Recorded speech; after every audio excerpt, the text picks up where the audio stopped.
तो आज के मेहमान है प्रकाश गावा सर, जो आपके सवालों के जवाब देंगे। और बैंक निफ्टी रिकॉर्ड ऊंचाई पर 52,000 के पार और निफ्टी भी 23,600 के लगभग पहुंचा हुआ है। मिड कैप में भी मजबूती है, तो ओवरऑल मार्केट में एक बढ़िया स्ट्रॉन्ग मोमेंटम है, लेकिन बैंक निफ्टी आउट परफॉर्म कर रहा है। गावा सर नमस्ते, बताइए बैंक निफ्टी ज़्यादा पसंद है या निफ्टी? एक्चुअली देखा जाए तो निफ्टी आज रेसिस्टेंस के वहां पर थोड़ा रुका। पॉसिबल है कि थोड़ा डिप पॉसिबल है निफ्टी में शॉर्ट टर्म में। ट्रेंड इंटैक्ट है, वो कॉम्प्रोमाइज नहीं हुआ, लेकिन इंट्राडे के हिसाब से देखें तो लगता है वहां पर जो आज के जो हाई है वो थोड़ा रेसिस्टेंस है। और बैंक निफ्टी ने नया हाई बनाया, 52,000 पार भी कर लिया। थोड़ा डिप यहाँ मिल जाता है, या प्रॉफिट बुकिंग पॉसिबल है शॉर्ट टर्म में, एब्सोल्युटली इन शॉर्ट टर्म में। बेसिकली ट्रेंड इंटैक्ट है। अगर आज का और कल का या परसों का सोचते तो ट्रेंड इंटैक्ट, अदरवाइज थोड़ा dip possible. Okay, trend intact. अच्छा, बाजार की तस्वीर आपके सामने कुछ सकते हैं। कुछ स्टॉक्स जो बहुत ही बढ़िया आज प्रदर्शन कर रहे हैं, उनमें से अमर राजा को तो हमने हेडलाइंस में जिक्र किया, दूसरे बैटरी शेयर्स भी। क्राफ्ट्समैन ऑटो में भी नज़र डाली है, 10% ऊपर है, 5300 रुपये तक पहुंच चुका है। बहुत ही सॉलिड तेज़ी इसमें भी बनते हुए दिख रही है। अतुल ऑटो में भी नज़र रखिएगा, 16% ऊपर है ये स्टॉक। पीएनबी गिल्ड्स, ये भी बहुत ज़बरदस्त तेज़ी आज दिखा रहा है यहाँ पे। गावा सर, क्राफ्ट्समैन ऑटो पे आपकी कोई राय? क्राफ्ट्समैन ऑटो जी, निकाल देता हूं। यस, मिल गया स्टॉक, बढ़िया है स्टॉक। एक ब्रेकआउट मिला है, 5,000 से जैसे बाहर निकला है और ट्रेड कर रहा है 5295 पर। सेटअप के हिसाब से अपू ऑन है, अपू और मिल सकता है। जो भी ऑल टाइम हाई बना है करीब 5,500 का, सेटअप के हिसाब से वो पार कर सकता है, क्योंकि फ्रेश सिग्नल यहाँ पर जनरेट हुआ है और अपू मिलना चाहिए क्राफ्ट्समैन ऑटो। और अतुल ऑटो में भी बताइए सर। बहुत बढ़िया अपू, ब्यूटीफुल।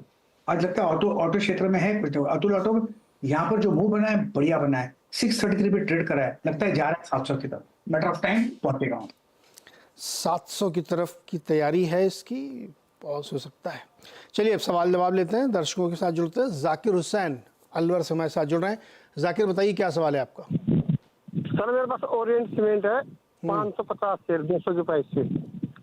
ओरिएंट सीमेंट 550 शेयर 200 रुपये पे ट्रेडिंग के लिए लिया था, या रखना चाहते हैं इसको थोड़ा? सर ट्रेड दोनों दोनों कर लेता हूँ सर, मैं तो ट्रेडिंग भी रख भी लेता हूँ। तो ये वाला किसके लिए लिया है? ये ट्रेडिंग के लिए। ये ट्रेडिंग के लिए। गावा सर, ट्रेडिंग के लिए ओरिएंट लिया था 200 पर, 32 रुपये पर शेयर का फायदा हो रहा है, क्या करना चाहिए? होल्ड करना चाहिए। 260 280 एक जोन है, वहां तक जा सकता है, लेकिन उसे वक्त लगेगा। 2-4-6 महीने लग सकते हैं। कंटिन्यू, बढ़िया स्टॉक है, बहुत ही स्ट्रॉन्ग सपोर्ट जोन जो यहाँ पर लिया है वहीं पर है। ओके, तो जाकिर 260 तक की रैली हो सकती है, लेकिन रुकना पड़ेगा थोड़ा आपको 2-3 महीने, तो ये संभव है। बाइंग तो आपकी ठीक हुई है यहाँ पे। अगला सवाल है धनी राम गुप्ता का, कानपुर से हमारे साथ जुड़ रहे हैं। गुप्ता जी बताइए सर। धनी राम जी। हाँ जी, हाँ जी। बताइए सर, सवाल क्या है? सवाल है हमारा ये है कि 6100 बैंक साउथ इंडियन बैंक के हैं, 27.55 के रेट। हाँ जी, हमारा 6100 शेयर है साउथ इंडियन बैंक के। जी जी जी, 27.55 एवरेज। बिल्कुल आज ही कल में खरीदा है, कब खरीदा है? JBM 135 50 पैसे का। ये कब खरीदा है साउथ इंडियन बैंक? 27.55 के रेट। कब खरीदा है? ये खरीदे हुए करीब 6 महीने से है, एवरेज है। अच्छा, एवरेज करके यहाँ तक लाए। गाबा सर, साउथ इंडियन बैंक खरीद के 27.55 पे ले आए, 27.57 पे चल रहा है एकदम फ्लैट। क्या राय बनती है? अब होल्ड कीजिए, अब और मत ऐड कीजिएगा, लेकिन होल्ड कीजिए। अपू मिलना चाहिए, उसका बेसिक चार्ट स्ट्रक्चर है मुझे ठीक नजर आता है, तो इसमें अपू ऑन है। थोड़ा सताएगा, लेकिन अपू ऑन है।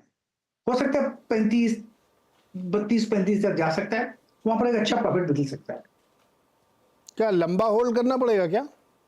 होल्ड करना पड़ेगा लगता है, क्योंकि 5 महीने से एक साइडवेज जोन पर चल रहा है। वो कब तक चलेगा साइडवेज जोन कहना मुश्किल है, लेकिन यहाँ से एक अपू मिलना चाहिए। ओके, राइट्स इशू भी इसमें आया था। अच्छा, एक और इनका था एस्टर डीएम, उस पर भी करंट प्राइस पे क्या करना चाहिए? एस्टर डीएम में चार्ट निकाल, यहाँ पर साइडवेज जोन पर है, लेकिन इस साइडवेज जोन पर थोड़ी वीकनेस है। अपू मिल सकता है, लेकिन जब वो पार करेगा 400 जोन, और जब तक 400 पार नहीं करता थोड़ा दिक्कत आ सकती है एस्टर डीएम में। ओके। गवा सर, ये जो अमर राजा आज इतना भागा है 16% करीब, एक खबर है इसमें कि इन्होंने एक स्लॉक कंपनी के साथ टाई अप किया है लिथियम आयन के लिए, और स्टॉक 16% ऊपर है आज। इसका थोड़ा लंबा चार्ट दिखाइए कि 3-6 महीने में क्या हुआ है। ये तो बड़ी ज़बरदस्त रैली इस स्टॉक में बनी है। ये देखिए आप, 3 महीने में दुगना हो गया सर ये स्टॉक। बिल्कुल। अभी भी और रफ्तार है क्या इसमें? ये 1585 पर ट्रेड करे, कहीं पर स्टॉक में वीकनेस नहीं है, चार्ट स्ट्रेंथ है। आज एक ब्रेकआउट मिला है, बढ़िया मिला है। सभी बैटरी के स्टॉक्स अच्छे चल रहे हैं, एनर्जी स्टॉक्स। तो मुझे लगता है आप ट्रेड करें 1585 के आसपास, आ रहा है शायद 2000 की तरफ, लेकिन उसे वक्त लगेगा। तो कंटिन्यू होल्डिंग है, क्या बढ़िया स्टॉक है। जब भी कोई करेक्शन आती है ना हमारा जर्नी में, तो इसमें एब्जॉर्ब हो जाती है, तो इट्स होल्ड। मतलब नया नहीं लेना, जिसने ले रखा वो होल्ड करे। बिल्कुल बिल्कुल। ओके, फ्रेश बाइंग की राय नहीं है, लेकिन अगर आपके पास पहले से अमर राजा है तो आप इसको होल्ड करके चल सकते हैं। गावा साहब, बैंक निफ्टी की हम लोगों ने चर्चा की, बैंक में बहुत बड़ी रैली बन रही है, तमाम HDFC डेफिनेटली उसको लीड कर रहा है। सबसे अच्छा कौन सा लग रहा है आपको प्राइवेट बैंक में अगर कोई खरीदना हो, HDFC छोड़ के? देखिए, प्राइवेट बैंक में विकल्प बहुत कम है। HDFC तो बहुत ही बढ़िया है, 1695 पे है। ये स्टॉक मेरे पोर्टफोलियो में है। ये तो जाएगा लगता है 2000 के तरफ। लगता है ये बॉटम आउट हो गया। It's a good safe bank. इस बैंक अच्छा मुंह दिखा रहा है आज, लेकिन मेरे पास जो इंडसइंड बैंक मेरे पोर्टफोलियो में वो भी अच्छा है। इसमें डस्ट मिलता है, लेकिन इसमें होल्डिंग पीरियड लॉन्ग है। चलता है तो कभी अच्छा चल जाता है, लेकिन इसमें कंसोलिडेशन हो रहा है करीब 7 महीने से। इसमें जब कंसोलिडेशन पूरा होगा, फ्रेश अपमूव शुरू होगा, ये 1700 पार कर लेगा। तो ये स्टॉक मेरे ट्रेडिंग पोर्टफोलियो में भी है, इन्वेस्टमेंट पोर्टफोलियो में भी, ट्रेडिंग पोर्टफोलियो में भी है।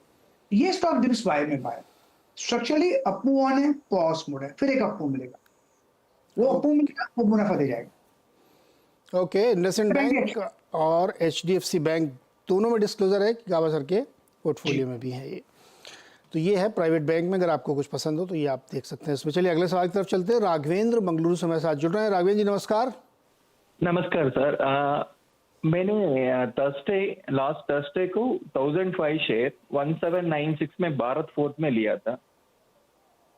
जी, या तब 3 o'clock में BTST कॉल आपकी तरफ से, CNB की तरफ से आया था। मैंने लिया, उसके बाद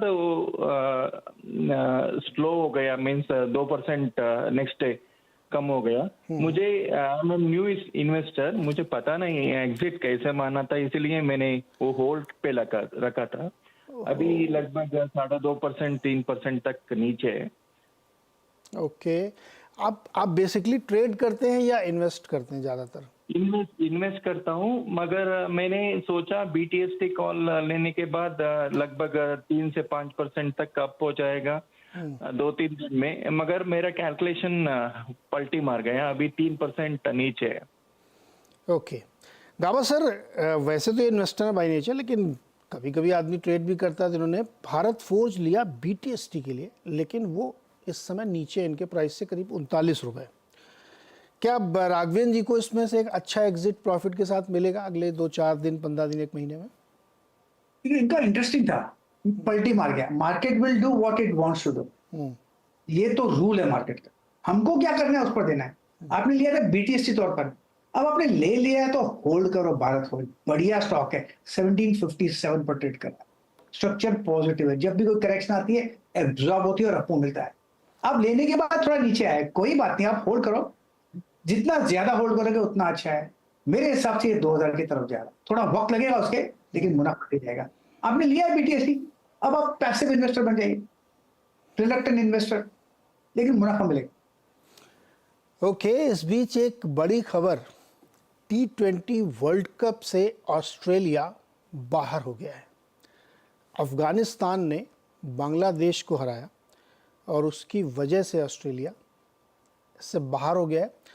और अब अफगानिस्तान T20 वर्ल्ड कप के सेमीफाइनल में खेलेगा। ये बहुत ही दिलचस्प खबर, उलटफेर वाली खबर और बहुत बड़ी खबर है ये, क्योंकि ऑस्ट्रेलिया एक्चुअली सोच रहा था कि किसी भी तरीके से ये हार जाए, लेकिन आप देखिए यहाँ पे बहुत इंटरेस्टिंग यहाँ पे बन गया है।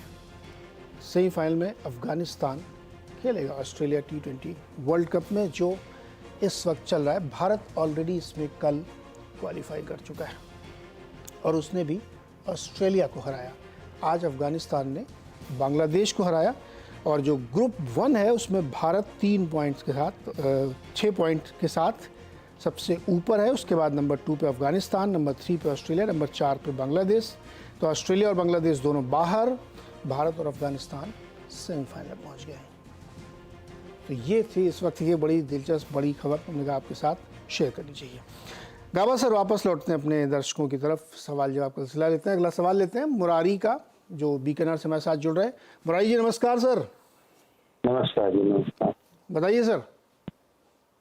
वो IRFC के लिए पूछना था सर। बताओ, सवाल बताओ सर।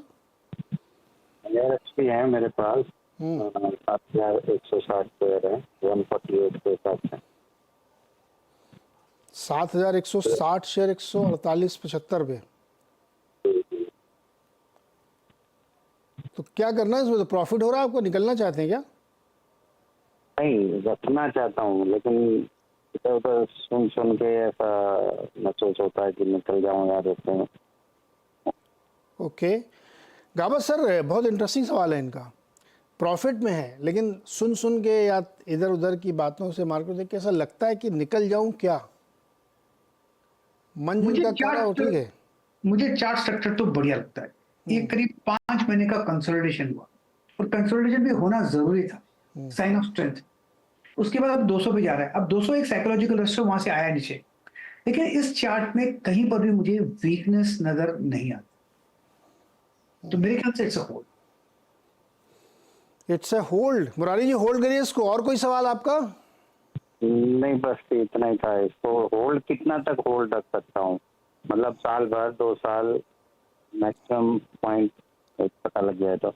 गाबा सर कितने समय तक होल्ड करना है? ट्रेलिंग स्टॉप लगा दीजिए 15 रुपए का। जैसे ऊपर 15 रुपए जाता है तो 15 रुपए बढ़ाते रहिए। ट्रेलिंग स्टॉप काफी डीप है, 15 रुपए। एक दिन आप निकल जाओगे, तब तक continue the ride and enjoy the ride. 15 मतलब 176 से कम 15? हाँ जी, 160। 160 पर स्टॉप लॉस लगा लीजिए मुरारी जी। जब तक वो नहीं टूटता तब तक आप ऊपर बने रहिए इसमें। ये आपके लिए टाइम फ्रेम है। तो IRFC में बने रहने की सलाह। अगला सवाल है राजेश का, सूरत से हमारे साथ जुड़ना है। राजेश जी नमस्कार।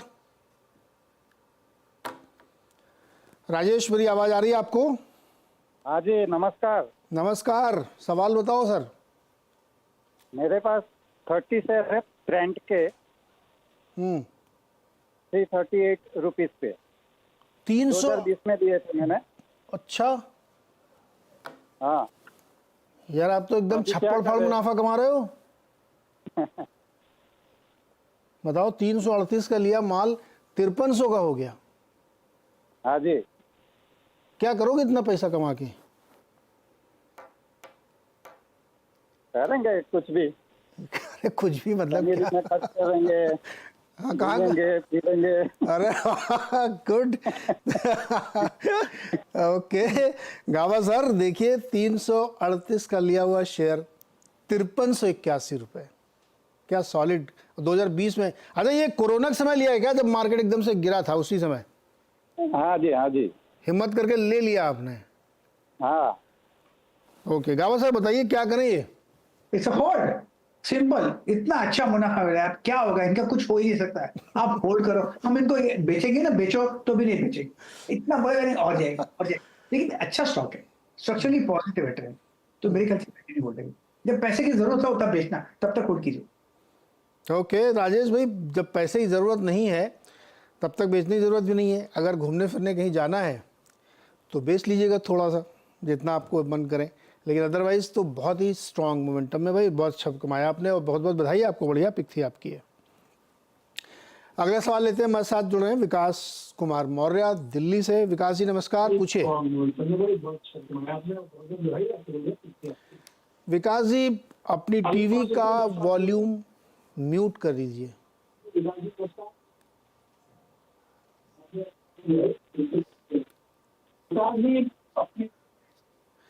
विकास जी सुन रहे हैं? Sir sorry. हाँ, आप पूछिए सवाल, बताइए। हेलो पूछिए, सवाल पूछिए। सर, मेरा सवाल है NHP शेयर है मेरे पास 102 का, और सर IRFC है 148 का। सर 600 और सर जोमेटो है 200 शेयर 178।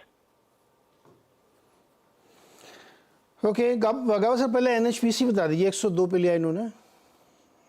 100 पे है, होल्ड करना चाहिए, स्लो चलेगा, लो बीटा स्टॉक है, अप मूव मिलेगा लेकिन बाय मोड पर है, कंटिन्यू होल्ड। आपका ट्रेडिंग का नजरिया तो 120 के आसपास बेच सकते हैं। ओके, आईआरएफसी में जो भी आपने राय दी, हालांकि इनकी खरीदारी 148 की है। हाँ, अब चल रहा है 176, ये भी होल्ड है, बिल्कुल कंटिन्यू होल्डिंग है। तो ये 2 होल्ड हो गया। तीसरा जोमेटो 178 पे लिया इन्होंने। जोमेटो, वेल जोमेटो पे 202 पे, इसमें तो एक ब्रेकआउट मिला था 140 में, बहुत बढ़िया ब्रेकआउट था, ये ऊपर जाएगा।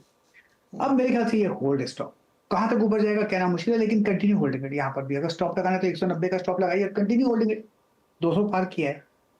ओके, अच्छा, जोमेटो पे आज 2 ब्रोकरेज हाउसेस की रिपोर्ट्स भी आई हैं और उन्होंने 250-250 रुपये तक के टारगेट दिए हैं।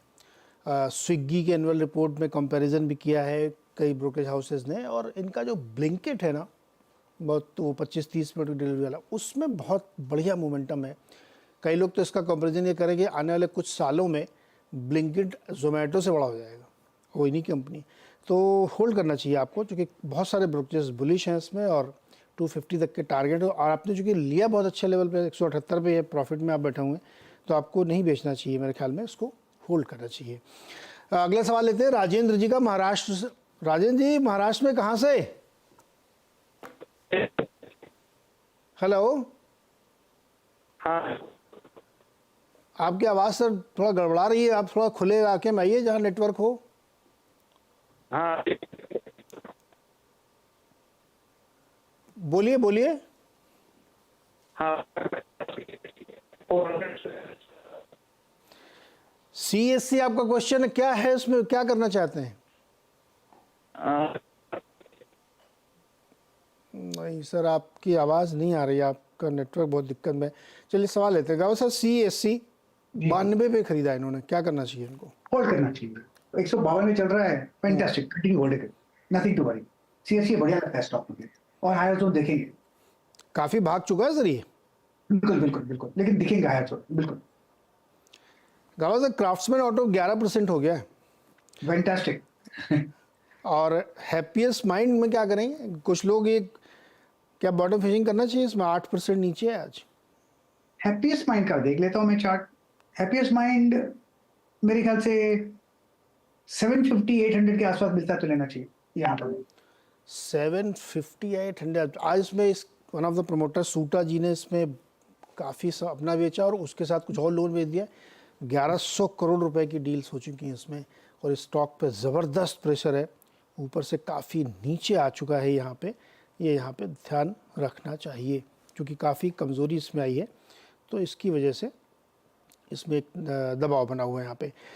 बहुत दिनों बाद आज PVR में एक हरकत दिख रही है, 2% ऊपर है, 1459 है, और एक बड़ी भारी फिल्म भी आने वाली है कल्कि करके। मतलब PVR कैसा लग रहा है? मूवी टिकट बुक किया क्या आपने? एक्चुअली पीवीआर ने बाय सिग्नल जनरेट किया था करीब 2 हफ्ता पहले, जब 2 दिन पहले जब चंदू चैंपियन रिलीज थी, उसके 2 दिन पहले बाय सिग्नल दिया था, हमने डिस्कस किया था। उसके बाद जाके मैंने चंदू देखी थी चैंपियन, और अच्छा मूव मिला है, लगता है ये बॉटम आउट हो गया। अब जैसे ट्रेड कर रहा है 1455 पर, near term target on higher time frame 1600 के नजर आते हैं। स्टॉप होना चाहिए 1400, अगर किसी को डिलीवरी में लेना है तो भी ले सकते हैं पीवीआर। चंदू चैंपियन की बड़ी तारीफ कर सुन रहे हैं सर।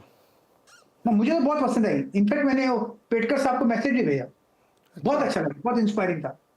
अरे वाह, तो देखनी पड़ेगी फिर ये। या बिल्कुल। अच्छा चलिए, ओके, एक और सवाल सोशल मीडिया से ले लेते हैं। कविता ने एक सवाल पूछा है, टाइड वाटर को होल्ड कर रही है ये 2020 के प्राइस पर, medium to long term target क्या होगा? Tide Water, Tide Water, Tide Water, हाँ, ये Tide Water pipes, I think बढ़िया स्टॉक है। आज थोड़ा गैप अप खुला है, लेकिन स्ट्रक्चरली पॉजिटिव 2100 पे ट्रेड कर रहा है। कहीं पर भी जो एब्जॉर्प्शन आती है, वीकनेस आती है, वो एब्जॉर्ब होती है। 2000 में स्ट्रॉन्ग सपोर्ट जोन है, बाय एंड होल्ड स्टॉक है Tide Water, buy and hold stock है टाइड वाटर ऑयल। अच्छा, एक सवाल गाबा जी इन्होंने लिया है, VSJ इनका नाम है, इन्होंने अडानी पोर्ट्स की एक लॉट ले ली है फ्यूचर वाली, 1490 पर, और एक लॉट टाटा स्टील के लिए है 179 रुपये 90 पैसे। क्या करना चाहिए इनको? बट अडानी पोर्ट में थोड़ी साइडवेज है, वीकनेस है, हो सकता है लो लेवल देखे। फ्यूचर की लॉट लिया, अगर डिलीवरी में होता तो मैं बोलता डोंट वरी अबाउट कंटिन्यू हो रहे हैं, फ्यूचर में लॉस हो सकता है। और दूसरा कौन सा बताया अडानी पोर्ट्स के सिवा? दूसरा Tata steel. Tata steel 500,470, yes. Tata steel में वही थोड़ी वीकनेस है, इसलिए थोड़े पेन है इसमें, फ्यूचर में है इसलिए पेन में। अगर डिलीवरी होता तो क्या फर्क पड़ता है, पड़ा रहे ना, ऊपर जाएगा पैसा, मिल के जाएगा, देके जाएगा। फ्यूचर में ये दिक्कत होती है, टाइमिंग बहुत जरूरी है, और ऑप्शंस में और डिफिकल्ट, क्योंकि डिके हो जाएगा। यस, तो बेच के निकल लीजिए भाई, इसमें अगर थोड़ी सी दिक्कत फ्यूचर। कैश होता तो ठीक था। अच्छा, अब सुंदर का सवाल लेते हैं। हेवेल्स 1980 स्ट्राइक प्राइस वाली कॉल ली है इन्होंने 13 रुपये 30 पैसे पर, और ये जानना चाहते हैं कि जून एक्सपायरी तो 20 ही हफ्ते में गुरु, कितना बन सकता है पैसा इसमें दादा? Out of the money call लिया है। मैं हमेशा कहता हूँ कि आसपास ही लीजिए, एटीएम में लीजिए या इन द मनी लीजिए। आउट ऑफ द मनी में थोड़ी दिक्कत है, आप राइड भी होंगे तो भी कब पैसा मिलेगा। हाँ, लगता है इन्वेस्टमेंट कम है, लेकिन हमको इन्वेस्टमेंट से मतलब नहीं, हमको प्रॉफिट से मतलब है। अब ऊपर है इसमें नो डाउट अबाउट इट, लेकिन जब तक की जो टारगेट भी पहुंच जाएगा तो भी मुनाफा कम मिलेगा। तो कंटिन्यू होल्डिंग इट, मोमेंटम एक दिन मिले, जिस दिन बड़ा मूव उस दिन तो। हाँ, लेकिन अब आज मंगलवार हो, बुध बृहस्पति 2 ही दिन तो बाकी इस वाली बिल्कुल। तो भैया इसमें से प्रॉफिट बन रहा है तो निकल लीजिए, क्योंकि बहुत ज़्यादा इसमें गुंजाइश बनेगी नहीं इसमें, बहुत ज़्यादा। गावा सर, वोडा आइडिया में क्या राय आपकी बनती है? आज एक इसमें खबर भी है, आज से 96,000 करोड़ के स्पेक्ट्रम की नीलामी होगी, जिसमें 3 ही कंपनियां हैं, उनमें से एक वोडा है। इन्होंने भी एप्लीकेशन जमा किया है स्पेक्ट्रम बाइंग करने के लिए। स्टॉक चल रहा है इस वक्त 17 रुपये 30 पैसे पर। क्या राय बनती है सर? ये बाय एंड होल्ड स्टॉक है। Idea is a good idea, लेकिन for delivery point of view breakout चाहिए था 17 रुपये में, वो मिल चुका। अब इसमें अप मिलेगा, जितना ज्यादा होल्ड करेंगे उतना अच्छा है, क्योंकि जो पैटर्न बना है टेक्निकल चार्ट के वो रिवर्सल पैटर्न। इसका जो मेरा टारगेट है करीब 40 का, 40-45 का, लेकिन उससे वक्त लगेगा। कितना अगर उतना वक्त दे सकते हैं तो ले लीजिए, और मैं होता तो डिलीवरी में लेता, स्टॉप लॉस नहीं लगा। ओके, डिलीवरी में तो अच्छा, अगर इसको और भारती को कंपेयर करेंगे आप तो which one is better? I think this is, इसका रिवर्सल है। भारती में स्ट्रेंथ है, इसमें रिवर्सल है। अगर आपको स्ट्रेंथ है, डर नहीं लगता, डर लगता है तो बात। अगर आपको जिगर है, और स्टॉक में जिगर होना चाहिए, तो आइडिया लेना चाहिए। यस, बड़े दिल वाला, बड़े जिगर वाला वोडा आइडिया को होल्ड करें, ऐसा गाबा सर की राय है, क्योंकि ये इसमें रिवर्सल पैटर्न है, तो जितना होल्ड करेंगे उतना फ़ायदा होगा। स्टॉप लॉस लगाने की भी ज़रूरत नहीं पड़ेगी शायद आपको, या नहीं लगाना भी नहीं चाहिए इसमें। तो ये आपके लिए राय बनती दिख रही है वोडा आइडिया में। गाबा सर, बहुत बहुत शुक्रिया जुड़ने के लिए और दर्शकों की मदद करने के लिए। इसी के साथ एक छोटा सा ब्रेक लेंगे, और ब्रेक पे जाते हुए आप मार्केट में स्ट्रेंथ देख ही रहे हैं, और एक अच्छी खबर आई है कि ऑस्ट्रेलिया बाहर हो गया है T20 के सेमीफाइनल से। छोटा सा ब्रेक, इसके बाद खिलाड़ी नंबर 1।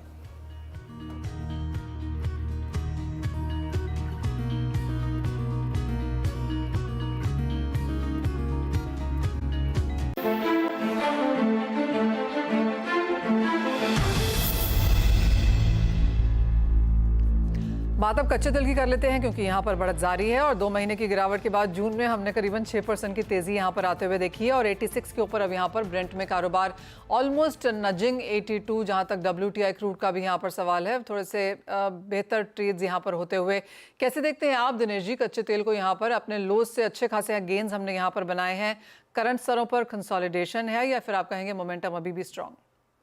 जी बिल्कुल, जो 6100 के अंदर क्रूड चला गया था वो 6800 मतलब 700 रुपया करीब मेरे हिसाब से 10 से 12% की तेजी आ चुकी है। मोमेंटम इसमें काफी स्ट्रांग है, और मुझे लगता है कि ये मोमेंटम अभी आने वाले समय में बरकरार रह सकता है। 6780 अगर ये 40 रुपीज डिप यहाँ से कहीं आता है तो एक अच्छा खरीदारी का अवसर रहेगा। मेरे हिसाब से 6860 का लेवल इंट्राडे में शाम में हमें देखने मिल सकता है। 6820 का स्टॉप लॉस मेंटेन करना चाहिए। ओवरऑल जो मोमेंट है मेरे हिसाब से ये एक अप ट्रेंड में आ चुका है, और आने वाले समय में हमें 7000 रुपए के लेवल्स भी देखने मिल। एक और एरिया विद इन एनर्जी जिसमें काफी बेहतरीन मूव्स आए हैं वो है नेचुरल गैस, करीबन 3.5-4% की गेन्स ओवरनाइट। यहाँ पर क्या सेंस है? जी बिल्कुल, जुलाई जो कॉन्ट्रैक्ट था वो एक 230 का रेजिस्टेंस फेस कर रहा था, और मेरे हिसाब से अभी 242 के आसपास ट्रेड कर रहा है। 241 जुलाई कॉन्ट्रैक्ट जो नेक्स्ट कॉन्ट्रैक्ट है 241 के अराउंड बाय करना चाहिए, 249 के टारगेट, 236 का स्टॉप लॉस मेंटेन करना चाहिए। ऑलराइट, तेजी यहाँ पर भी बरकरार है। आज भी आप देख सकते हैं 2% की बढ़त और यहाँ से भी खरीदारी के मौके आप अभी भी यहाँ पर ढूंढ सकते हैं। बात अब यहाँ पर मेटल्स की करेंगे क्योंकि यहाँ पर कुछ खासा प्रेशर आता हुआ नजर आया है। ऑफ कोर्स जिस तरह से चाइना का डेटा है बहुत स्ट्रांग नहीं है। यूएस डॉलर इंडेक्स में तेजी है, मल्टी मंथ हाइज पर हमने इसे कारोबार करता हुआ देखा है। निचले स्तरों से खरीदारी यहाँ पर जरूर लौटी है लेकिन अभी भी उस रेंज में। और दिनेश जी, जहाँ तक जून का महीना है, जिंक में अच्छी परफॉर्मेंस हमने आते हुए देखी है। Can't say the same about copper, aluminium, लेकिन यहाँ से अब क्या करने की राय?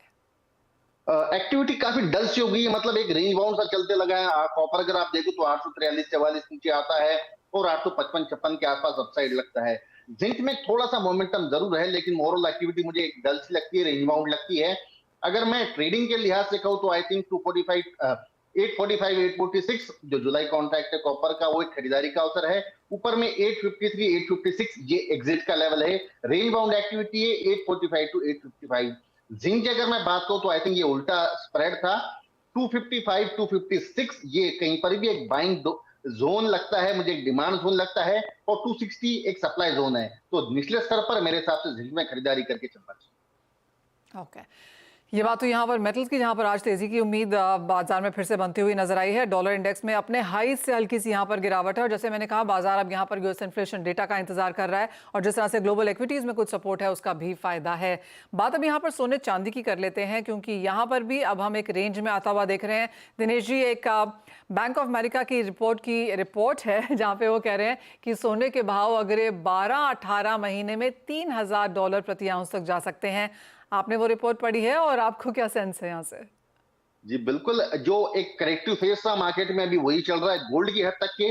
और आई थिंक जो मेरा डेटा कहता है गोल्ड में कहीं पर भी 71,500, 71,600 ये जो जोन है ये एक डिमांड जोन है, यहाँ से खरीदारी बननी ही चाहिए। दोबारा मेरे हिसाब से एक अच्छा मूव आएगा। मैं उस रिपोर्ट के हिसाब से ये तो नहीं कहूंगा कि $3,000 बहुत ही क्विक आ जाएगा। इनकी रिपोर्ट लॉन्ग टर्म होती है, साल 2 साल 3 साल की रिपोर्ट होती है। हम शॉर्ट टर्म के जो ट्रेडर्स होते हैं, मेरे लिहाज से यहाँ पर एक अभी हाल फिलहाल इस वीक तक रेंज बाउंड एक्टिविटी है, फिर 71,500 और 72,000 यह दायरे में मार्केट ट्रेड करता हुआ नजर आता है। बात अगर चांदी की करें और यहाँ पर एक्सपेक्टेशन यही है कि आउट परफॉर्म करेगी आगे जाते हुए। एज ऑफ नाउ वो 29 और 31 के बीच में अटकती हुई, यहाँ पर एक नियर टर्म सेंस और एक लॉन्गर टर्म सेंस अब आपको कैसी लगती है? जी 88,800 मुझे तो आज भी डिमांड जोन ही लगता है, यहाँ से खरीदारी बननी चाहिए। मगर बहुत ही वर्स्ट केस अगर कुछ सिनेरियो बात करूं मैं तो आई थिंक 86,800 ये इसका कहीं ना कहीं एक बॉटम जोन है। इससे नीचे मुझे जाती हुई नजर नहीं आती है। हो सकता है कि ये गोल्ड के तरह 2-4 दिन एक रेंज बाउंड एक्टिविटी में ट्रेड करे, 90,200 अपसाइड रहे और 88,300 डाउनसाइड रहे। यह दायरा मेंटेन करना चाहिए। आज के बाय करने वाले के हिसाब से मेरे हिसाब से 88,300 का स्टॉप लॉस लगाकर बाय करना चाहिए। साथ ही एक सेंस दिनेश जी आपसे डॉलर इंडेक्स पे भी लेना चाहेंगे क्योंकि जिस तरह से ये कारोबार करता हुआ नजर आया है, ऑफ कोर्स अपने हाई से थोड़ा सा कमजोर है लेकिन अभी भी 105 के ऊपर है और चाइनीज युआन उसके सामने 7 महीने के लोज पर है, पाउंड स्टर्लिंग 5 हफ्ते के लोज पर है। अगर जापानीज येन की बात की जाए तो 4 से 5 हफ्ते के लोज पर वो भी कारोबार कर रहा है। तो इन दैट सेंस हमने देखा है कि high yielding currencies, Asian currencies में गिरावट है। डॉलर इंडेक्स अभी भी relatively for the month of June in the positive है। अब यहाँ से क्या सेंस? बिल्कुल 105 के ऊपर जब ये डॉलर इंडेक्स आया तो मुझे लगा ही था कि यहाँ पर बेस मेटल्स बुलियन सब पे एक बार विपाली का दौर बनेगा और हमने देखा जो 73,000 गोल्ड गया था वो 71,500 रुपए आया, जो 93,000 सिल्वर गई थी वो दोबारा 88,000 के आसपास आई है। तो ये डॉलर इंडेक्स का जो गिरावट था बेस मेटल्स और बुलियंस में ये माइनर काफी हद तक के आ चुका है। बट यहाँ पर जब तक 105 के ऊपर ये ट्रेड कर रहा है मेरे हिसाब से अपसाइड थोड़ा सा इसमें 105.80, 106 के लेवल्स हमें देखने मिल सकते हैं और उसी तरह से मुझे लगता है कि बुलियंस और बेस मेटल्स में एक रेंज बाउंड एक्टिविटी यहाँ पर डॉलर इंडेक्स को मद्देनजर रखते हुए आनी चाहिए। जी हाँ, एब्सोल्युटली। जब से डॉलर इंडेक्स ने, और वो इसी महीने की बात है, हमने 105 निकलते हुए देखा है। एक लगातार प्रेशर डॉलर डिनोमिनेटेड कमोडिटीज पे यहाँ पर रहा है। इसी महीने हमने रुपए में ऑल टाइम लोज भी बनते हुए देखे हैं। ऑफ कोर्स उन लोज से थोड़ा सा बेहतर यहाँ पर ट्रेंड्स हैं, लेकिन जैसे आपने कहा 105 का आंकड़ा काफी इंपॉर्टेंट है। और आपको फिर से याद दिला दें कि यूएस का इन्फ्लेशन डेटा है फ्राइडे को और उस पर नजर होनी चाहिए क्योंकि वहां से नियर टर्म क्यूज फिर हमको बनते हुए नजर आएंगे। दिनेश जी बहुत शुक्रिया साथ जुड़ने के लिए, तमाम स्ट्रैटेजीज भी शेयर करने के लिए। इसी के साथ एक ब्रेक का समय है। जब हम लौटेंगे तो बात होगी इक्विटीज की।